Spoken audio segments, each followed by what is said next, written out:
we're a dangerous opposition right now to come up again. They are on their day. Obviously, they're formidable. Could well be a fascinating game actually, because we're on it and they're on it. It could be dynamite.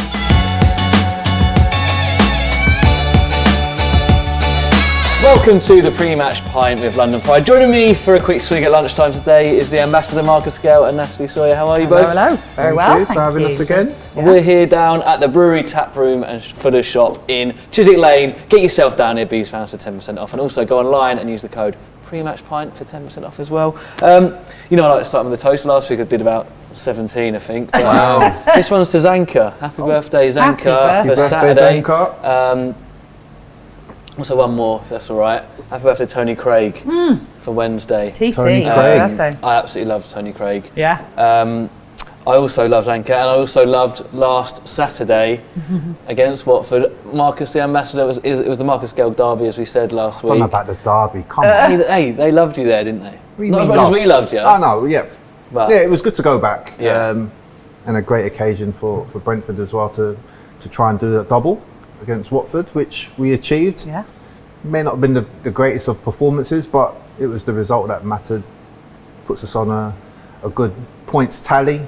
And we're looking like we can do the impossible and staying up in this league. How hard was it for you there? Because obviously you're very well respected there, and we've come away with that last minute winner. How did you go like, oh, thanks guys, see you later? No, I was very much muted on the day. I just studying the game, just watching everything. Normally you're shut off at the front, aren't you? No, against Chelsea I was nearly. But no, it was a good performance in terms of we got the result we wanted, and that's the most important. How we played at the end, it doesn't really matter to me right now. Is that we've got the 3 points, puts us on 39 and in a good position.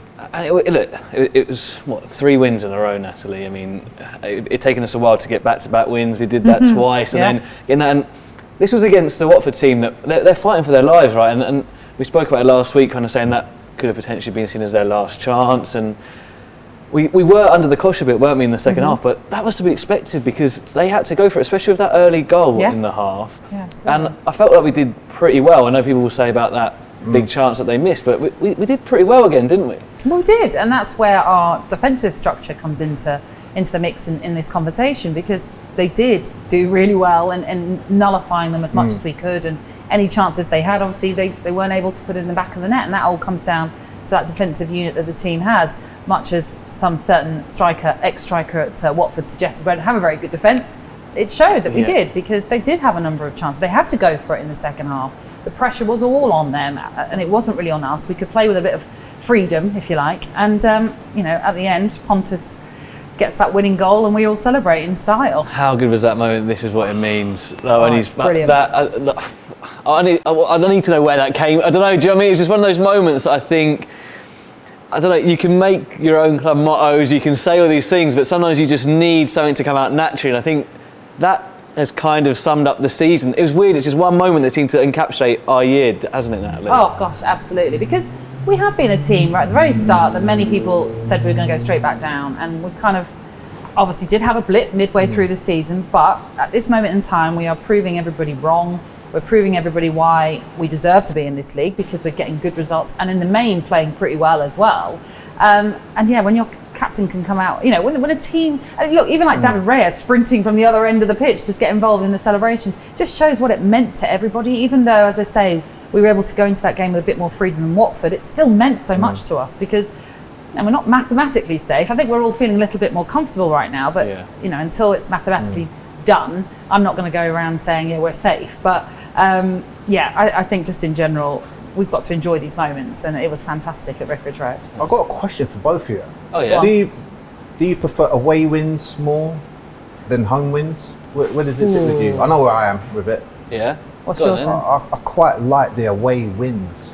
Going in someone's turf. Going in someone's turf, doing our dance, coming away with the points, and we go home.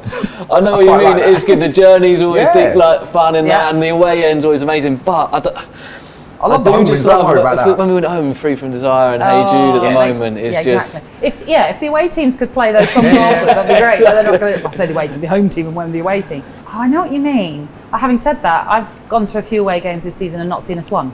Yeah. So Maybe I've picked the wrong games and not been able to enjoy those victories. But there is nothing better than going to an away ground and winning.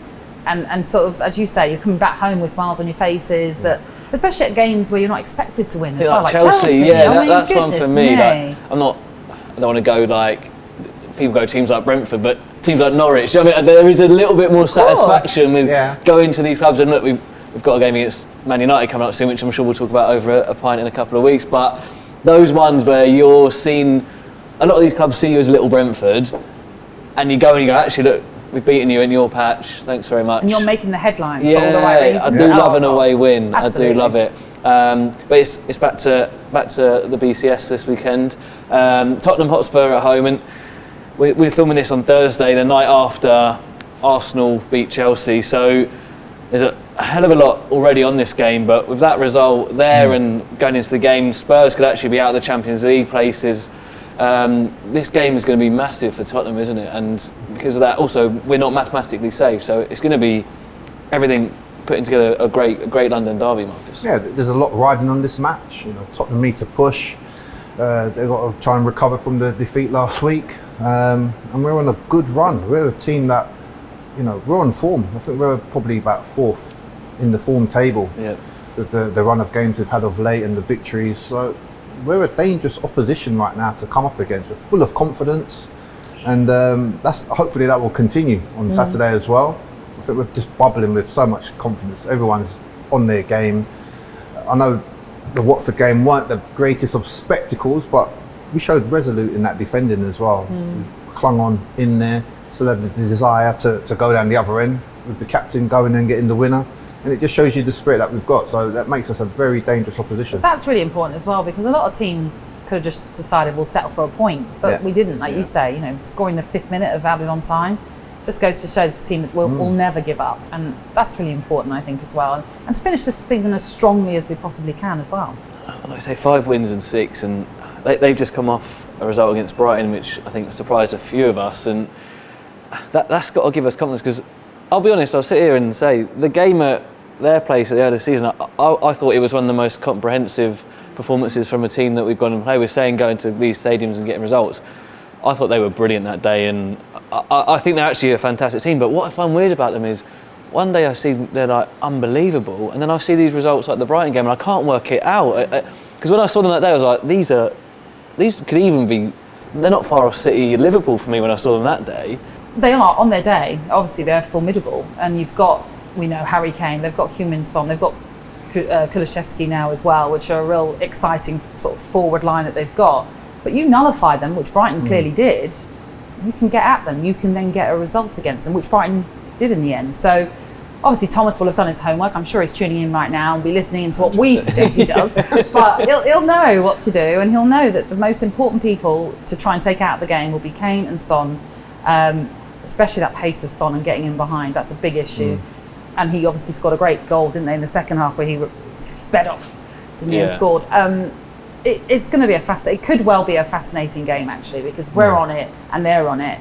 It could be dynamite. I think it's weird because I watched them against Villa, and I thought first half Villa had loads of chances. Hugo Lloris was spectacular. But then second half, I was like, wow, the passing, like obviously the great goal Kane flicked it, but there was a move, I think, for one of Son's goals where it went all the way down the right hand side, and it was absolutely unbelievable. It's weird. I think that result, I was listening to a few of their podcasts again, doing a bit more research, and there's a bit of nerves in their camp. I'm looking at Dan Brown over here, who's a Spurs fan. I don't think they're that confident, and we should be confident, shouldn't we, Marcus? With, like you said, the form we've been in, and we beat the world champions in their own patch 4-1 not too long ago. We've got to be confident. You know, Spurs have to come to us for the first time in the new stadium. That's going to be a new experience for them. They're going to feel the full sort of ferocity of our fans as well, the atmosphere. Can they handle that? I'm sure they can, but it has an added advantage for us with our confidence that we're showing. So, do they have to come at us? Because if they have dropped out, they can't sit. That Tottenham team is not made to sit back and just counter attack. But they're very good at counter attack, as we know. The front players. I would like to think that we're so confident. We know we can get at their back 4 or back 3, depending on what they're playing, and that gives us that confidence to go full steam ahead on them. Yeah. And look, I don't know how we've got this far without talking about him. I mean, there's a very obvious reunion here. Pierre-Emil Højbjerg with Thomas and Christian Norgard, the third best Danish centre midfielder behind Christian Eriksen, Matthias Jensen and Christian Norgard. No, look, seriously, Christian Eriksen, we can't get away from this. This is a very special game. It's been a remarkable story, assisting again last week. I don't really... I imagine he's going to just get an unbelievable reaction from the away end as well, and we know that we'll give him that as we do every game anyway, Natalie. It's going to be an interesting one, isn't it? Of course, and you know, in some ways, when it's the team that you basically made your name at over here, and you played for a few years there might be a bit of, I don't want to say nerves, but might have mixed emotions about it all by playing them. He'll get a fantastic reception, of course he will, and he has done pretty much in every game, which is great to see. But once that whistle's blown, it will be very different, I'm sure, and Spurs fans won't necessarily be willing him on, as we will be. But he has another pivotal role to play for us. You know, we can't get away from the fact that his influence on the team has been absolutely outstanding, and no doubt has lifted the team, and that's why we're seeing such wonderful games and wonderful results pretty much in the main. So. The problem is we're all kind of relying on him now, aren't we? In the sense of saying we haven't lost since he started a game. So the pressure's all on Christian Eriksen to continue delivering. Well, I think everyone's going to be looking at that game, and every time there's a set piece, everyone's going to he's going to score against Spurs, isn't it? Like everyone is kind of that. It's written in the stars. Yeah, exactly. Well, that's the one thing we haven't had from him so far. Direct free kick. A direct free kick. We've not won any free kicks in that area. Yeah. But hell of a delivery though for Thomas, wasn't it? But it's about the quality that he possesses. Yeah. You know he can deliver that sort of ball at any given moment in the game, and he's been a blessing for us in that regard. He's bringing us high level quality. He'll know he'll know a lot of Harry Kane's strengths and weaknesses, and that's going to be invaluable as well, isn't it? He'll know how Son plays. He'll know how these people play. Natalie kind of mentioned there about playing against your old club. Did you ever play against any of your old clubs? Oh yeah, yeah, a few times. Yeah. Did you play against us? Nah. No. Never played. How do you think I you'd feel? played in a friendly against Brentford. That was it. How does it feel when you do play against an old club? It's an emotional connection. You feel that there's still part of you over there, or wherever it is. That's what you have to control as a player. Is that you don't let the emotions control you, but you stay in control of it. But do you like playing against your old club, or is it? Do you see what I mean? No, it depends. It depends on the situation. On how you see. Say you was playing against If you leave on Brentford. good terms, then it makes it easier. It does make it easier. Of course. Does it not make it easier if you don't like them?